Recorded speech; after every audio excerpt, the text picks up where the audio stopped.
पीले दांत वाली बहू। रंजना कभी ब्रश नहीं करती थी।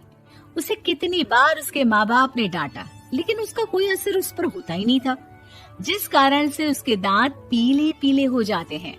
शादी के बाद। अरे बहू, वैसे तो तुझ में कोई कमी नहीं है, पर तेरे दांत इतने पीले कैसे हैं बेटा? कैसे मतलब? कोई सर्जरी थोड़ी ना कराई है। वो तो क्या नाम, मैं ब्रश नहीं करती थी तो पीले हो गए। अब क्या करूं? आप कहें तो लाल करवा लूं या फिर काले? यार ये क्या है, क्यों माँ से लड़ रही हो? लड़ रही हूँ? अरे मैं लड़ रही हूँ या ये बोल रही है कि दांत पीले हैं, पीले। अरे तपस्या थोड़ी ना की है इन्हें पीले करने के लिए। बकायदा ब्रश नहीं किया है 20 साल तक, तब जाकर। छी, कैसी बात कर रही हो? ये उस वक्त तो पीले नहीं थे जब हम लोग तुम्हें देखने आए थे। अरे तब साफ करवा लिया होगा डेंटिस्ट के पास जाकर। अब देखो कैसे पीले पीले लग रहे हैं।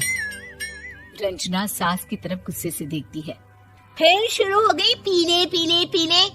अरे पीले तो तब भी थे जब मेरे हाथ का रसगुल्ला उड़ा उड़ा कर खा रही थी और बोल रही थी, लड़की नहीं गुणों का खजाना दे रहे भाई साहब आप। खैर, अब वो लोग करते भी तो क्या करते, पीले दांत वाली बहू पल्ले पड़ी थी तो झेलना तो था ही। एक दिन कीर्तन में रंजना गाना गा रही थी। अरे कमला बहन, माँ का द्वार है, यहाँ तो सब शुद्ध होकर आते हैं, फिर अपनी बहू को ब्रश भी नहीं करवाती तुम। दूर से पीले पीले दांत भक्ति में बाधा उत्पन्न कर रहे हैं। अरे कोई 2 साल की बच्ची थोड़ी ना लेकर आई हूँ मैं बहू बनाकर। अच्छी खासी लड़की है, अरे कैसे करवाऊं ब्रश? ये तो उसे खुद करना चाहिए ना। अब माँ बाप तो इसके जैसे तैसे निपटा दिए, ये नहीं सोचा कि सास कैसे संभालेगी। सास बहू को लेकर घर आ जाती है, लेकिन सोच लेती है कि अब इसे लेकर कहीं नहीं जाएगी। अगले रोज बहू कहती है, अरे क्या हो गया, मंदिर नहीं जाना क्या? कीर्तन का वक्त हो रहा है।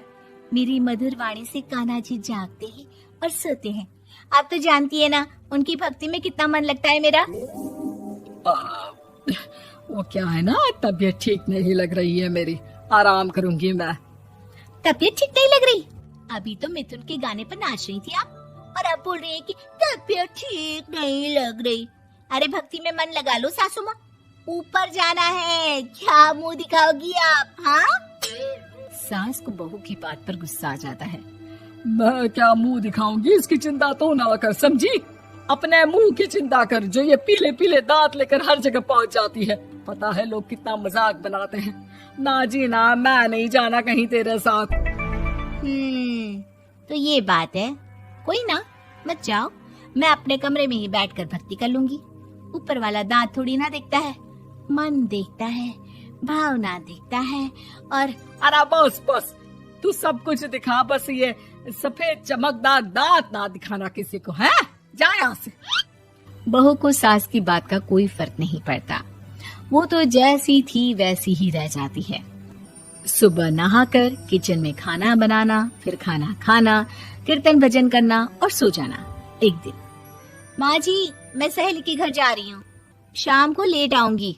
हाँ हाँ तो जाना, मैंने कौन सा तेरी आरती करनी है घर पर बैठकर।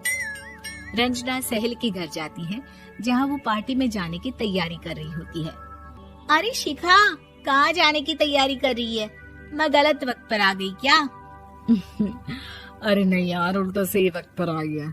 मैंने ये साड़ी और ज्वेलरी निकाली है यार, शाम को इनके ऑफिस की एक पार्टी में जाना है। बताना कैसा लग रहा है ये सब? नहीं यार, इस ड्रेस के साथ तो वो वाली ज्वेलरी अच्छी लगेगी। हाँ हाँ सही बोल रही है, मैंने ध्यान ही नहीं दिया। वैसे तो हमेशा से मस्त फैशन सेंस रखती है। तो बड़ा जाती होगी ना पति के साथ पार्टी में। रंजना कुछ नहीं बोलती, बस सोचती है कि यार काश ये बात सही हो जाती, पर मैं क्यों नहीं जाती पार्टी में? क्या इन लोगों की कोई पार्टी होती नहीं होगी? रंजना घर आती है और रात में पति से सवाल करती है, एक बात बताइए, आप मुझे किसी पार्टी में क्यों नहीं ले जाते? क्या आपके यहाँ ऑफिस में पार्टी नहीं होती?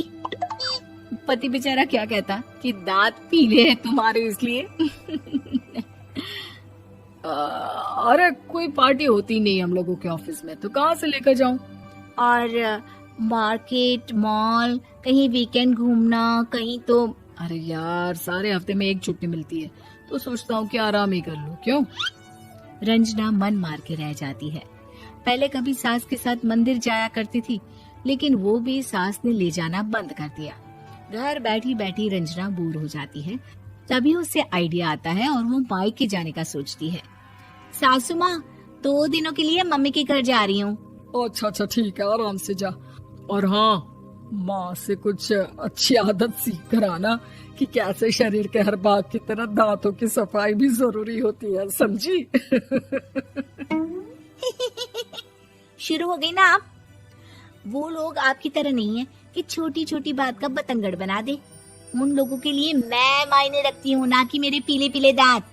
रंजना माँ को बिना बताए उन लोगों को सरप्राइज देती है, लेकिन जैसे ही वो दरवाजे पर पहुंचती है, अंदर देखती है कि घर वाले कहीं जा रहे होते हैं। अब माँ, काश रंजना दीदी के दांतों वाली प्रॉब्लम नहीं होती, तो वो भी हम लोगों के साथ चलती ना बुआ जी की बेटी की शादी में। हाँ बेटा, लेकिन अब उसे कौन समझाए कि उसको उसके पीले दांत नहीं दिखते, लेकिन उसके आसपास के लोगों को कितना एम्बैरेसिंग फील कराते हैं।